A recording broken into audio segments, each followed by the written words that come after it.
भी फीके हो गए। इतना फीका कर दिया विरोधियों ने, इतना फीका कर दिया विधर्मियों ने कि जब देखो जब त्योहार आता है और ये अपनी चाल चलना प्रारंभ कर देते हैं। मावा नकली है, दूध नकली है, मावा नकली है, दूध नकली है, और इनकी निगाह में वो चॉकलेट असली है। घर के पकवान नकली, घर का भोजन नकली, भारत की भूमि पर बनने वाला पकवान गुलाब जामुन, इमरती, भजिया, पकोड़ा, खोपरा पाक, अपने घर में बनने वाला गुजिया, पपड़िया, सब नकली है। बस बाजार जाओ, रक्षाबंधन का त्योहार है, एक टॉफी भाई बहन को, बहन भाई को दे दे, और इसको त्योहार कहते हो। त्योहार वो होता है जो घर की माँ घर में मिठाई बनाए और बच्चों को खिलाए, उसको त्योहार कहते हैं।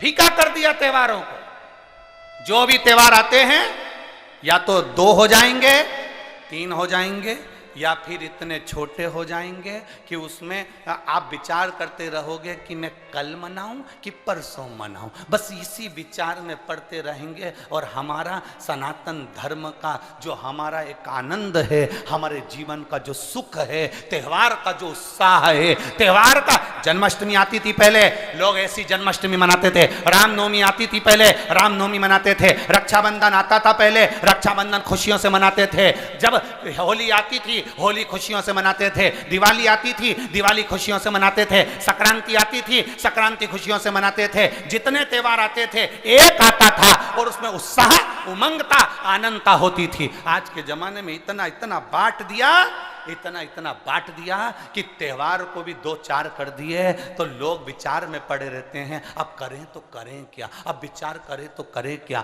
टॉफियों को इतना जरूरी बता दिया कि घर में मेरी माताओं के हाथ की बनी हुई गुलाब जामुन, खोपरा पाक, गुजिया और पपड़िया कोने में पड़ा रहता है, और वो टॉफी एक मूल हो जाती है, एक चॉकलेट मूल हो जाती है। और हम समझ नहीं पा रहे विधर्मियों को, हम सोच नहीं पा रहे कि हमारे सनातन धर्म पर कुठार प्रहार है ये,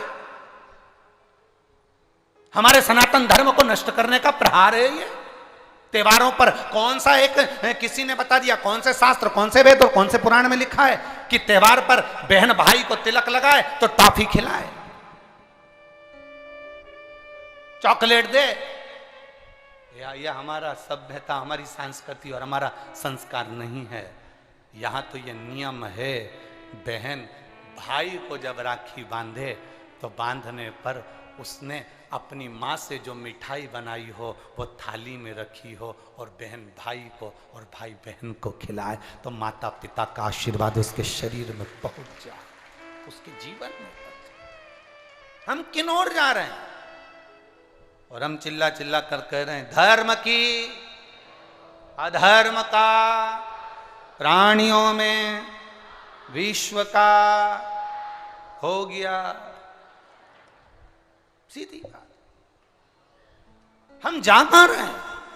हम किस पथ की ओर, हम किस मार्ग की ओर जा रहे हैं?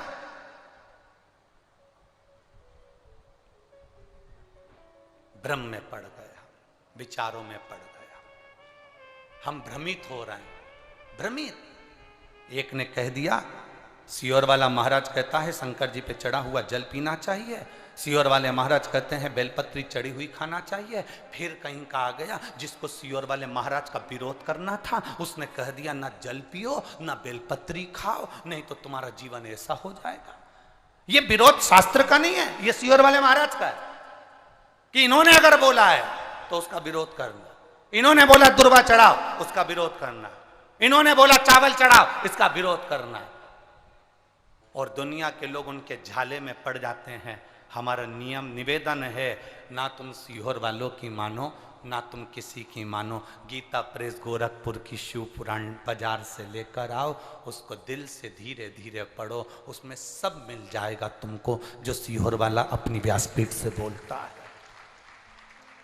स्कंद पुराण लाओ, नर्मदा पुराण लाओ, लिंग पुराण लाओ, देवी भागवत लाओ, ब्रह्म विवर्त पुराण लाओ, सारी पुराणों को घर में लाकर रखिए और एक एक पुराण का धीरे धीरे अध्ययन करो कि सियोर वाला महाराज कहीं अलग जगह से तो नहीं बाच रहा। एक एक पुराण का अध्ययन करो।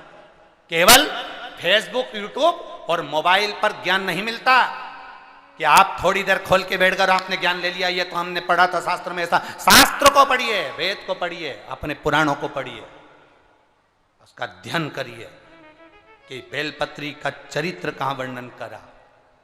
एक बेलपत्र दान का जो वर्णन हमारे शास्त्रों में किया गया, एक वृक्ष लगाने का फल हमारे शास्त्रों में कहा गया, एक भूखे व्यक्ति को भोजन कराने का फल हमारे शास्त्रों में कहा गया, उसको पहचानिए।